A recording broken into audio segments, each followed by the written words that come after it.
Hi എല്ലാവർക്കും ഇന്നത്തെ competitive exam കോർണറിലേക്ക് സ്വാഗതം. ഇന്നത്തെ നമ്മുടെ ക്ലാസ് +1 +2 ബേസ് ചെയ്തിട്ട് നമ്മുടെ തുടർന്നുള്ള PSC എക്സാംസിനെല്ലാം ചോദിക്കാൻ സാധ്യതയുള്ള കുറേ പോർഷൻസ് ഉണ്ടെന്ന് നിങ്ങൾക്ക് എല്ലാവർക്കും അറിയാം. അപ്പോൾ അത് ബേസ് ചെയ്ത് നമ്മൾ നോട്ടും കൂടെ തരുന്നു എന്ന് പറഞ്ഞിട്ട് നമ്മളൊരു അനൗൺസ്മെൻറ്റ് വീഡിയോ ചെയ്തിട്ടുണ്ടായിരുന്നു. അപ്പോൾ ഇന്നു മുതലുള്ള ക്ലാസ്സുകൾ എന്ന് പറയുന്നത് +1 +2 ബേസ് ചെയ്ത് ഡിഗ്രി ലെവൽ പ്രിലിംസിനും +2 ലെവൽ മെയിൻസിനും LDC മെയിൻസിനും ചോദിക്കുന്ന എല്ലാ തരത്തിലുള്ള സിലബസ് ഓറിയൻറ്റഡ് ആയിട്ട് വരുന്ന +1 +2ൻ്റെ ടോപ്പിക്സ് നമ്മൾ സെലക്ട് ചെയ്ത് അതിൻ്റെ നോട്ട് പ്രിപ്പയർ ചെയ്ത് അതിൻ്റെ എക്സ്പ്ലനേഷൻ്റെ ക്ലാസ് ആണ് വരുന്നത്. അപ്പോൾ ഫസ്റ്റ് ഓഫ് ഓൾ നിങ്ങൾ ചെയ്യേണ്ടത് ക്ലാസ് കേൾക്കാൻ താല്പര്യം ഉള്ളവരാണെങ്കിൽ അല്ലെങ്കിൽ മനസ്സിലാകാൻ വേണ്ടിയിട്ട് ക്ലാസ് കണ്ടതിന് ശേഷം നിങ്ങൾ എന്ത് ചെയ്യുക, PDF ഡൗൺലോഡ് ചെയ്തെടുക്കാനായിട്ട് ശ്രദ്ധിക്കുക. PDF ഡൗൺലോഡ് ചെയ്യേണ്ടത് ഗൂഗിൾ ഡ്രൈവിൻ്റെ ലിങ്ക് ഞാൻ താഴെ ഡിസ്ക്രിപ്ഷനിൽ കൊടുത്തിരിക്കാം. അവിടെ നിന്നും നിങ്ങൾ ഇന്നത്തെ ക്ലാസ്സിൻ്റെ നോട്ട് ഡൗൺലോഡ് ചെയ്യുക. ആദ്യം ക്ലാസ് കേൾക്കുക, അതല്ലാന്നുണ്ടെങ്കിൽ PDF ഡൗൺലോഡ് ചെയ്തതിന് ശേഷം ക്ലാസ് കണ്ടിട്ട് നിങ്ങൾ നോട്ട് പ്രിപ്പയർ ചെയ്യുകയോ അല്ലെങ്കിൽ ഫോണിൽ അത് സേവ് ചെയ്തിടുകയോ ചെയ്യുക, പഠിക്കുക. അപ്പോൾ ഇന്ന് തൊട്ട് നമ്മളത് ക്ലാസ് സ്റ്റാർട്ട് ചെയ്യുകയാണ്. നിങ്ങൾക്ക് ഉപകാരപ്പെടുന്നുണ്ട് എന്ന് ഉറച്ച് വിശ്വസിച്ചുകൊണ്ടാണ് നമ്മളിത് ചെയ്യാൻ തുടങ്ങുന്നത്. നമുക്ക് കുറച്ച് ടൈം കൺസ്യൂമിംഗ് ആയിട്ടുള്ള ജോലിയാണ്, പക്ഷെ ഒരുപാട് പേര് കുറേ നാളുകൊണ്ട് ചോദിക്കുന്നുണ്ട് ഇതിൻ്റെയൊക്കെ നോട്ട് കിട്ടുമോ എന്നുള്ളത്.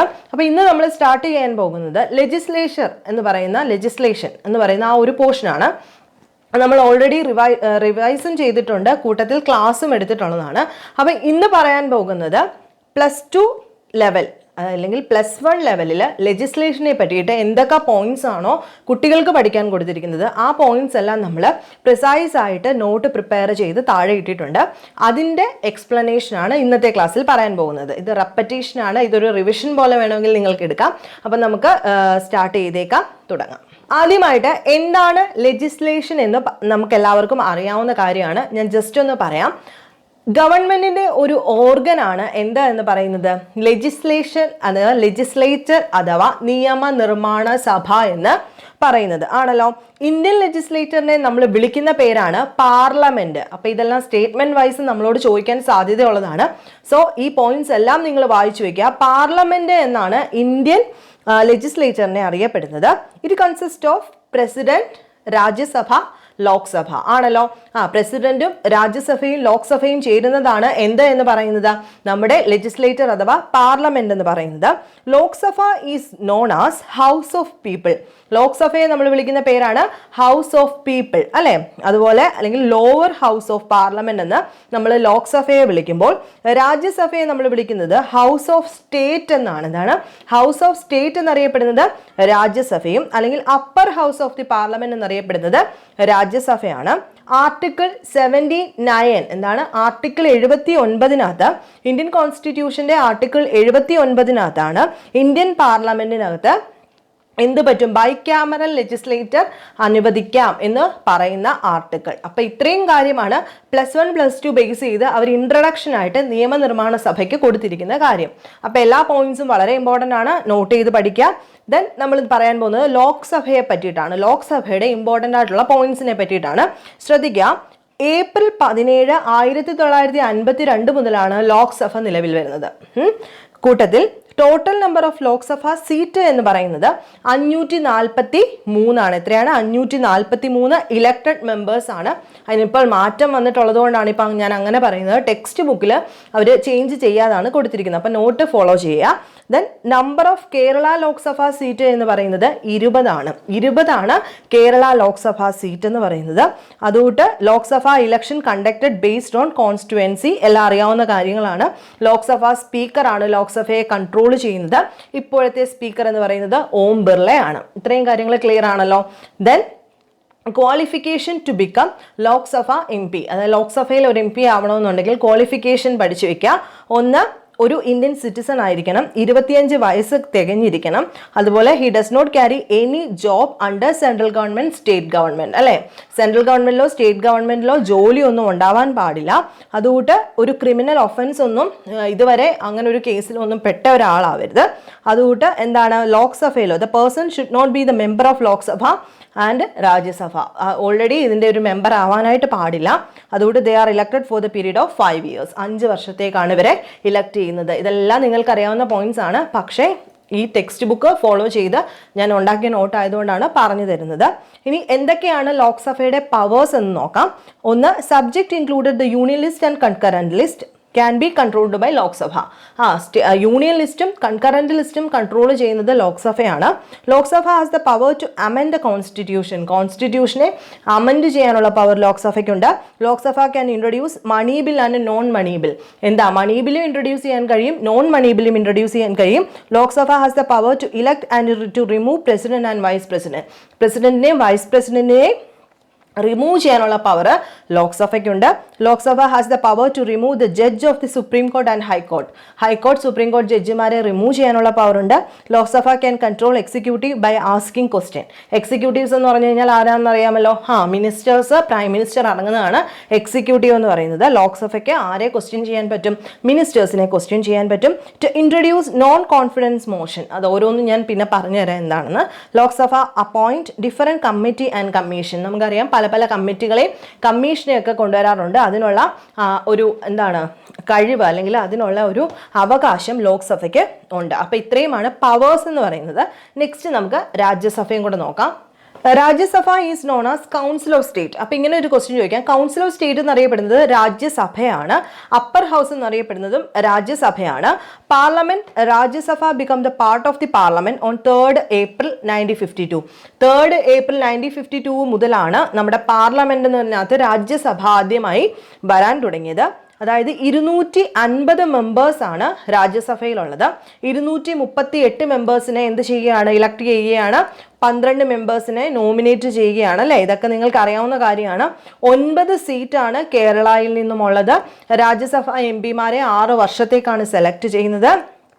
എന്താണ്, അതുപോലെ Rajya Sabha is controlled by chairman അല്ലെ? ചെയർമാൻ ആണ് കൺട്രോൾ ചെയ്യുന്നത്.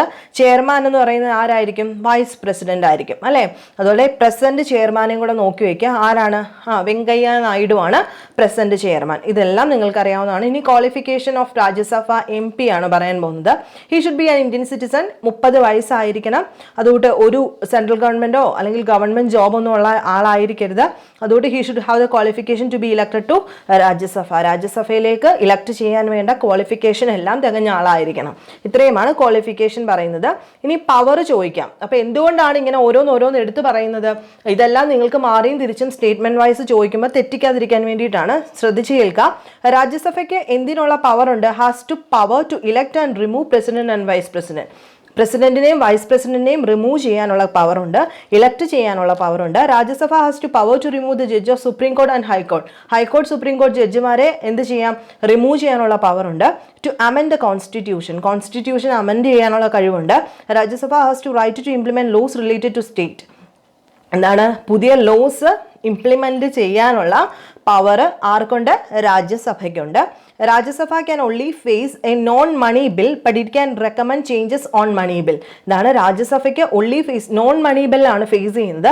പക്ഷേ ഇറ്റ് ക്യാൻ റെക്കമെൻഡ് ചേഞ്ചസ് കൊണ്ടുവരാനുള്ള കഴിവ് ആർക്കുണ്ട്? അല്ലെങ്കിൽ പവർ ആർക്കുണ്ട്? മണി ബില്ലിനകത്ത് ചേഞ്ച് വരുത്താനുള്ള പവർ രാജ്യസഭയ്ക്കുണ്ട്. ഓക്കെ ആണല്ലോ. ഇനി നെക്സ്റ്റ് നമ്മൾ പറയാൻ പോകുന്നത് ഡ്യൂട്ടീസ് ഓഫ് പാർലമെന്റ് ആണ്. ശ്രദ്ധിച്ചു വയ്ക്കുക. ഒന്നാമത്തെ duty controlling executive. 2 financial function. 3 legislative function. 4 debating function. 5 constitutional function. 6 electoral function. 7 judicial function. 8 representative functions. ഇത്രയും കാര്യങ്ങളാണ് പാർലമെന്റിന്റെ ഡ്യൂട്ടിക്കകത്ത് വരുന്നത്. അപ്പം ഞാൻ നോട്ട് തന്ന സമയത്ത് ഇതിൻ്റെ ഓരോന്നിൻ്റെയും എക്സ്പ്ലനേഷൻ ഞാൻ നിങ്ങൾക്ക് പ്രത്യേകം തന്നിട്ടില്ല. അത്ര ഡീറ്റെയിൽഡ് ആയിട്ട് നിങ്ങൾക്ക് വേണ്ടാത്തത് കൊണ്ടാണ് തരാത്തത്. അതേസമയം ഇത് നിങ്ങൾക്ക് ആർക്കെങ്കിലും ആവശ്യമുണ്ട് എന്നുണ്ടെങ്കിൽ നിങ്ങൾ സെപ്പറേറ്റ് കമൻറ്റ് ചെയ്ത് ചോദിക്കുക. ഞാൻ ഇതിൻ്റെ എന്താണെന്ന് വെച്ച് കഴിഞ്ഞാൽ പറഞ്ഞുതരാം. ഇപ്പോൾ കൺട്രോളിങ് എക്സിക്യൂട്ടീവ് എന്ന് വെച്ച് കഴിഞ്ഞാൽ എന്താണ്? പാർലമെന്റിന് എക്സിക്യൂട്ടീവ്സിനെ കൺട്രോൾ ചെയ്യാനുള്ള പവർ ഉണ്ട്, ക്വസ്റ്റ്യൻ ചെയ്യാനുള്ള പവർ ഉണ്ട്. പാർലമെന്റിന് എക്സിക്യൂട്ടീവ് എന്ന് പറയുമ്പോൾ ആരാണ്? Prime minister, council of ministers, MP-മാർ, അങ്ങനെയുള്ളവരെ എല്ലാം ചോദ്യം ചെയ്യാനുള്ള ഒരു കഴിവ് അല്ലെങ്കിൽ പവർ ആർക്കുണ്ട്? പാർലമെന്റിനുണ്ട്. പിന്നെ ഫിനാൻഷ്യൽ ഫംഗ്ഷൻസ് എന്താണ്? മണി ബില്ല് പോലെയുള്ള എല്ലാ കാര്യങ്ങളും അതിനകത്ത് വരും. അതുകൊണ്ട് ലെജിസ്ലേറ്റീവ് ഫംഗ്ഷൻ എന്ന് പറയുമ്പോൾ നിയമനിർമ്മാണ ഫംഗ്ഷൻ. അപ്പോൾ ഓരോന്നിനെയും പറ്റി അറിയേണ്ടവരുണ്ടെന്നുണ്ടെങ്കിൽ ചോദിച്ചാൽ മതി, പറഞ്ഞുതരാം.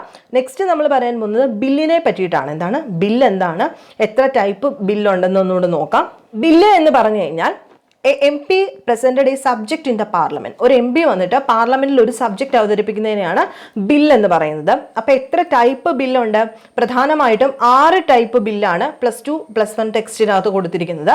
നിങ്ങൾ ഇത് പഠിച്ചു വെക്കേണ്ടത് പ്രധാനമായിട്ടും പ്രൈവറ്റ് ബില്ലും ഗവൺമെന്റ് ബില്ലുമാണ്. കൂട്ടത്തിൽ ഇതുകൂടെ പഠിച്ചു വെച്ചോളൂ. ടെക്സ്റ്റ് ബുക്ക് വൈസ് ഉള്ളതുകൊണ്ട് ചിലപ്പോൾ അങ്ങനെ ഒരു ക്വസ്റ്റ്യൻ വന്നാലും തെറ്റിക്കണ്ടല്ലോ. അപ്പോൾ private bill, government bill, money bill, non money bill, ordinary bill, അതുകൊണ്ട് കോൺസ്റ്റിറ്റ്യൂഷണൽ ബില്ല്, ഇത്രയുമാണ് ബില്ലുകളുള്ളത്. എന്താണ് പ്രൈവറ്റ് ബില്ല് എന്ന് വെച്ച് കഴിഞ്ഞാൽ എന്തായിരിക്കും? The bill presented by non minister. ഒരു മിനിസ്റ്റർ അല്ലാതെ ഒരാൾ പ്രസന്റ് ചെയ്യുന്നതാണ് എന്തെന്ന്? പ്രൈവറ്റ് ബിൽ എന്ന് പറയുന്നത്. ഇനി ഗവൺമെന്റ് ബിൽ എന്ന് പറയുന്നത് എന്തായിരിക്കും? നേരെ മറിച്ച് മിനിസ്റ്റർ പ്രസന്റ് ചെയ്യുന്നതാണ് ഗവൺമെന്റ് ബില്ല്. മണി ബിൽ എന്ന് പറയുന്നത് എന്തായിരിക്കും? Money bill is closely related to money, അല്ലേ? ധനകാര്യവുമായിട്ട് ബന്ധപ്പെട്ടിട്ടുള്ള ബില്ലാണ് money bill. Non money bill എന്ന് പറയുമ്പോൾ എന്തായിരിക്കും? Not closely related to money, പൈസയുമായിട്ട് ബന്ധമില്ലാത്തതാണ് non money bill. Ordinary bill എന്ന് പറഞ്ഞു കഴിഞ്ഞാൽ this bill is closely related to common people. Ordinary people എന്ന് പറഞ്ഞ് അങ്ങനെ ആലോചിച്ച് വയ്ക്കുക. കോമൺ പീപ്പിളുമായിട്ട് റിലേറ്റ് ചെയ്തതാണ് ഓർഡിനറി ബില്ല്. കോൺസ്റ്റിറ്റ്യൂഷണൽ ബിൽ എന്ന് പറഞ്ഞു കഴിയുമ്പോൾ the bill is presented to for the അമെൻമെന്റ് of constitution is called constitution bill. എന്താണ്? അതായത് കോൺസ്റ്റിറ്റ്യൂഷനകത്ത് എന്തെങ്കിലും അമെൻമെന്റ് വരുത്തുന്നതുമായിട്ട് റിലേറ്റ് ചെയ്ത് വരുന്ന ബില്ല്, അങ്ങനെ കൊണ്ടുവന്ന് നമ്മൾ പ്രസന്റ് ചെയ്യുന്ന ബില്ലാണ് കോൺസ്റ്റിറ്റ്യൂഷണൽ ബില്ല്. ഇത്രയും കാര്യങ്ങൾ ഓർത്ത് വെച്ചേക്കുക. മനസ്സിലായി കാണുമെന്ന് വിശ്വസിക്കുന്നു. നെക്സ്റ്റ് നമ്മൾ പറയാൻ പോകുന്നത് ഇന്ത്യൻ പാർലമെന്റിന്റെ നിയമനിർമ്മാണത്തിനെ പറ്റിയിട്ടാണ്. ശ്രദ്ധിക്കുക, നിയമനിർമ്മാണം പാർലമെന്റിന്റെ അടിസ്ഥാന പ്രവർത്തനമാണ്, അല്ലെ? ബില്ല് തയ്യാറാക്കുന്നത് നിയമനിർമ്മാണത്തിന്റെ പ്രാരംഭ ഘട്ടമാണ്. നിർദ്ദിഷ്ട നിയമത്തിന്റെ കരട് രൂപമാണ് ബില്ല്, അല്ലെ? ഒരു നിയമം ഉണ്ടാക്കുന്നതിന് തൊട്ട് മുമ്പുള്ള ഒരു ഡ്രാഫ്റ്റ് ആണ് ബില്ല് എന്ന് പറയുന്നത്, അല്ലെ? അപ്പം ഒരു ബില്ല് ഉണ്ടാക്കുന്നതിന് മുമ്പ് ഒരു നിയമം ഉണ്ടാക്കുന്നതിന് മുമ്പ് നമ്മളിപ്പോൾ ഓൾറെഡി പറഞ്ഞു ഇത്ര ടൈപ്പ് ബില്ലുകളുണ്ടെന്ന്. ഇനി നിയമനിർമ്മാണത്തിന്റെ ഘട്ടങ്ങളെ പറ്റിയിട്ട് നിങ്ങളോട് ചോദിക്കാം. അതും പുസ്തകത്തിൽ വ്യക്തമായിട്ട് കൊടുത്തിട്ടുണ്ട്. ശ്രദ്ധിച്ചിരിക്കുക. ഒന്നാമത്തെ ഘട്ടം പുതിയ നിയമനിർമ്മാണത്തിന്റെ ആവശ്യകതയെക്കുറിച്ചുള്ള ചർച്ചയാണ്. എന്താണ്? ഒരു പുതിയ നിയമനിർമ്മാണത്തിന്റെ ആവശ്യകതയെ പറ്റി ആദ്യം ഒന്ന് ചർച്ച ചെയ്യും, അല്ലെ? രാഷ്ട്രീയ പാർട്ടികള്, താല്പര്യപ്പെട്ട ഗ്രൂപ്പുകൾ, മാധ്യമങ്ങൾ, പൗരന്മാര് ഇവരെല്ലാം ചേർന്നിട്ട് ഒരു പുതിയ നിയമനിർമ്മാണത്തിന്റെ ആവശ്യകതയെ പറ്റിയിട്ട് ആദ്യം ഒന്ന് ചർച്ച ചെയ്യും. 2, ബില്ല് തയ്യാറാക്കും. എങ്ങനെയാണ് ബില്ല് തയ്യാറാക്കുന്നത്? സർക്കാർ ബില്ല് ബന്ധപ്പെട്ട മന്ത്രാലയം തയ്യാറാക്കും. ഏത് സബ്ജക്റ്റ് ആണോ അതുമായിട്ട് റിലേറ്റ് ചെയ്ത് ബില്ല് തയ്യാറാക്കിയിട്ട് ബ്യൂറോക്രാറ്റുകൾ സജീവ പങ്ക് ഇതിനകത്ത് വഹിക്കുന്നുണ്ടെന്നാണ്. ഏതാണോ മന്ത്രാലയമായിട്ട് റിലേറ്റഡ് അവർ ബില്ല് തയ്യാറാക്കുന്നു. ആദ്യ വായനയാണ് നെക്സ്റ്റ്. എന്താണ്? First reading. ലോക്സഭയിലോ രാജ്യസഭയിലോ ഒരു അംഗം ബില്ല് അവതരിപ്പിക്കുന്നു. ആദ്യ വായനയ്ക്ക് ശേഷം ഒരു ചർച്ചയും നടക്കുന്നില്ല. ശ്രദ്ധിക്കുക, ഒന്നാം വായന രാജ്യസഭയിലോ ലോക്സഭയിലോ അവതരിപ്പിക്കും. ഇതിനുശേഷം ചർച്ചകളൊന്നുമില്ല. ഓക്കെ ആണല്ലോ? 2, കമ്മിറ്റി ഘട്ടം എന്നാണ് അടുത്ത സെക്ഷന്റെ പേര്. നോക്കുക, വിശദമായ പഠനത്തിനായി ബില്ല് കമ്മിറ്റിക്ക് അയക്കും. ഓക്കെ ആണല്ലോ? സമിതിക്ക് ബില്ലിൽ ആവശ്യമായ മാറ്റങ്ങൾ വരുത്താൻ കഴിയും. ഒരു കമ്മിറ്റിക്ക് അയക്കുന്നു, എന്നിട്ട് മാറ്റം വേണമെങ്കിൽ വരുത്താം. ഓക്കെ ആണല്ലോ? ഇനി സെക്കൻഡ് റീഡിങ്, ഈ മാറ്റം വരുത്തിയതിന് ശേഷം ബില്ല് ഒന്നുകൂടെ വായിക്കും. ഓക്കെ ആണല്ലോ? ഇനി പൊതു ചർച്ചയാണ്. അടുത്ത സ്റ്റേജ് പൊതു ചർച്ചയാണ്. അതായത് ബില്ലിലെ എല്ലാ വ്യവസ്ഥകളും പാർലമെന്റിൽ ചർച്ച ചെയ്യുകയും വോട്ട് ചെയ്യുകയും ചെയ്യും. ഓരോ പോയിന്റ്സും പാർലമെന്റിൽ വായിക്കും, എന്നിട്ട് വോട്ടും ചെയ്യും. ഓക്കെ ആണല്ലോ? നെക്സ്റ്റ് മൂന്നാമത്തെ വായന, തേർഡ് റീഡിങ്ങിൽ ബില്ലിന്റെ അവസാന പതിപ്പ് സഭയിൽ അവതരിപ്പിക്കുന്നു. ഈ ഘട്ടത്തിൽ മാറ്റങ്ങളൊന്നും സംഭവിക്കുന്നില്ല. മൂന്നാമത്തെ വായനയിൽ എന്ത് സംഭവിക്കും? സഭയിൽ ബില്ലിന്റെ അവസാനത്തെ പതിപ്പ് ഫൈനൽ വേർഷനായിട്ടും അവതരിപ്പിക്കുന്നത്. ഇപ്പം മാറ്റമൊന്നും കൊണ്ടുവരാൻ പറ്റില്ല. ശേഷം വോട്ടിംഗ് ആണ്. മൂന്നാം വായനയ്ക്ക് ശേഷം ബില്ല് വോട്ടിങ്ങിനിടുന്നു. അടുത്ത സഭയിൽ ബില്ല് അവതരിപ്പിക്കുന്നതാണ് നെക്സ്റ്റ്. അതായത് ഒരു സഭയിൽ ബില്ല് പാസ്സായാൽ, ഇപ്പൊ രാജ്യസഭയിലാണ് ഇത്രയും സ്റ്റേജ് നടന്നതെങ്കിൽ ഇത് കൊണ്ടുവന്ന് ഇനി എവിടെ അവതരിപ്പിക്കുന്നത്? ലോക്സഭയിലായിരിക്കും, അല്ലെ? അവിടെ പാസ്സായാൽ അത് മറ്റൊരു സഭയിലേക്ക് അയക്കുകയും അവിടെ സമാനമായ നടപടിക്രമങ്ങളിൽ കൂടെ കടന്നു പോവുകയും ചെയ്യുന്നു. ലാസ്റ്റ് രാഷ്ട്രപതിയുടെ അനുമതിക്ക്, അതായത് ഇരു സഭകളും ബിൽ പാസ്സാക്കി കഴിഞ്ഞാൽ അത് രാഷ്ട്രപതിയുടെ അനുമതിക്കായി ബില്ല് അയക്കും. രാഷ്ട്രപതി അനുമതി കൊടുക്കുന്നതോടുകൂടി ബില്ല് നിയമമായിട്ട് മാറുന്നു, അല്ലെങ്കിൽ പ്രാബല്യത്തിൽ വരുന്നു. ശേഷം പാർലമെന്റിന്റെ സംയുക്ത സമ്മേളനം. നിർദ്ദിഷ്ട ബില്ലിൽ ഇരുസഭകളും തമ്മിൽ അഭിപ്രായ വ്യത്യാസം ഉണ്ടെങ്കിൽ പാർലമെന്റിന്റെ ഇരുസഭകളുടെയും സംയുക്ത സമ്മേളനത്തിലൂടെ അത് പരിഹരിക്കാൻ ശ്രമം നടത്തും. ഇതെല്ലാം ലേറ്റസ്റ്റ് ക്വസ്റ്റ്യൻ ആയിട്ട് നിങ്ങൾക്ക് വരാം. സംയുക്ത സമ്മേളനം എന്തിനാ വിളിക്കുന്നത്?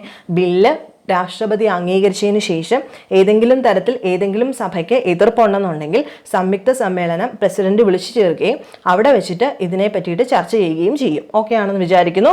Next topic. നെക്സ്റ്റ് പറയാൻ പോകുന്നത് ഈ എക്സിക്യൂട്ടീവിന്റെ മേല് പാർലമെന്റിനുള്ള അധികാരങ്ങൾ അല്ലെങ്കിൽ അവകാശങ്ങൾ അല്ലെങ്കിൽ നിയന്ത്രണങ്ങളെ പറ്റിയിട്ടാണ്. നോക്കിക്കോളൂ. ഒന്ന്, ചർച്ചകളും പര്യാലോചനകളും. ഞാൻ വ്യക്തമായിട്ട് നോട്ടിൽ കൊടുത്തിട്ടുണ്ട്, അത് നിങ്ങൾക്ക് മനസ്സിലാൻ വേണ്ടിയിട്ട് മലയാളത്തിൽ പറയുന്നതേ ഉള്ളൂ, കേൾക്കുക. സർക്കാരിന്റെ പ്രവർത്തനം വിലയിരുത്തുന്നതിനും പരിശോധിക്കുന്നതിനും പാർലമെന്റ് അംഗങ്ങൾക്ക് മതിയായ അവസരങ്ങൾ ലഭിക്കുന്നുണ്ട്. നമുക്കറിയാം 0 അവർ ഉണ്ട് അല്ലെ, 0. ചോദ്യോത്തര വേളയ്ക്കായിട്ട് ശൂന്യവേള, ചോദ്യോത്തരവേള, അരമണിക്കൂർ ചർച്ച, അടിയന്തര പ്രമേയം തുടങ്ങിയവ പാർലമെന്റ് നിയന്ത്രണത്തിന്റെ പ്രധാന ഉപകരണങ്ങളാണ്. വ്യക്തമായിട്ട് ഇതെല്ലാം പഠിച്ചു വെക്കുക കേട്ടോ. ഇങ്ങനെ തന്നെ ക്വസ്റ്റ്യൻ വരാം. അംഗങ്ങൾക്ക് ചോദ്യങ്ങൾ ചോദിച്ച് വിവിധ സാമൂഹ്യ പ്രശ്നങ്ങളെ കുറിച്ച് വിവരങ്ങൾ ശേഖരിക്കാൻ കഴിയും. കൂടുതൽ ഉത്തരവാദിത്തത്തോടെ തങ്ങളുടെ ചുമതലകൾ നിർവഹിക്കാൻ മന്ത്രിമാരെ ഇത് നിർബന്ധിക്കും. അപ്പൊ എന്തെങ്കിലും ചെയ്തു വെച്ചിട്ട് നമുക്ക് മാറിയിരിക്കാൻ ഒക്കില്ല. ഇതിനെ ചോദ്യം ചെയ്യാനായിട്ട് പ്രതിപക്ഷം ഉണ്ടാവും അല്ലെ. അതുകൊണ്ട് എല്ലാം വ്യക്തമായിട്ട് ചെയ്യാൻ വേണ്ടിയിട്ട്, അവസരം കൊടുക്കാൻ വേണ്ടിയിട്ട് പാർലമെന്റ് ചർച്ചകൾ നടത്താറുണ്ട്, പര്യാലോചനകൾ നടത്താറുണ്ട്. 2, നിയമങ്ങൾ അംഗീകരിക്കാൻ എന്താണ് ചെയ്യുന്നത്? പാർലമെന്റിന്റെ അംഗീകാരത്തോടെ മാത്രമേ എന്ത് പറ്റൂ? ഒരു ബില്ല് നിയമമാക്കാൻ പറ്റൂ. അറിയാമല്ലോ, വ്യക്തമായ ഭൂരിപക്ഷം ഉള്ള ഒരു സർക്കാരിന് നിയമനിർമ്മാണത്തിൽ പാർലമെന്റിന്റെ അംഗീകാരം ലഭിക്കാൻ പ്രയാസമില്ല. എന്നാൽ രാജ്യസഭയിൽ ന്യൂനപക്ഷമായ ഒരു സഖ്യ സർക്കാരിനോ സർക്കാരിന്റെ നിയമനിർമ്മാണ വേളയിൽ വിട്ടുവീഴ്ചകളിലും ഇളവുകളും നൽകാൻ നിർബന്ധിതരാകാം. ഒന്നും ആലോചിക്കേണ്ട, ഇത്രയേ ഉള്ളൂ. പാർലമെന്റിന് ഒരു അംഗീകാരം ഉണ്ടെങ്കിൽ മാത്രമേ ഒരു നിയമം നിലവിൽ വരൂ. അല്ലാതെ ഒരു സർക്കാരിന് മാത്രമായിട്ട് നമ്മുടെ രാജ്യത്തൊന്നും തീരുമാനിക്കാൻ പറ്റില്ല. അടുത്തത് സാമ്പത്തിക നിയന്ത്രണമാണ്. ബഡ്ജറ്റ് അംഗീകരിക്കാനും നിരസിക്കാനും പാർലമെന്റിന് അധികാരമുണ്ട് അല്ലെ. ഒരു ബഡ്ജറ്റ് കൊണ്ടുവന്നു കഴിഞ്ഞാൽ അത് അംഗീകരിക്കാനും നിരസിക്കാനും ആർക്ക് അധികാരമുണ്ട്? പാർലമെന്റിനുണ്ട്.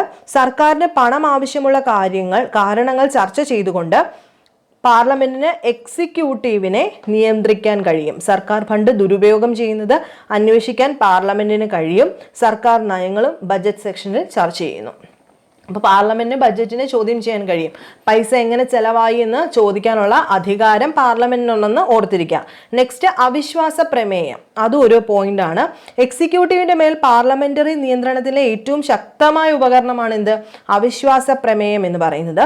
ഇതിലൂടെ ഭരണകക്ഷിയുടെ പ്രകടനം ചർച്ച ചെയ്യാൻ പ്രതിപക്ഷ പാർട്ടികൾക്ക് അവസരം ലഭിക്കുന്നു. അവിശ്വാസ പ്രമേയത്തെ ലോക്സഭയിലെ ഭൂരിപക്ഷം അംഗങ്ങളും പിന്തുണച്ചാൽ മന്ത്രിസഭ രാജിവെക്കണം. അപ്പൊ ഏറ്റവും ഇമ്പോർട്ടൻ്റ് ആയിട്ടുള്ള ഒരു ടൂൾ ഏതാണ്?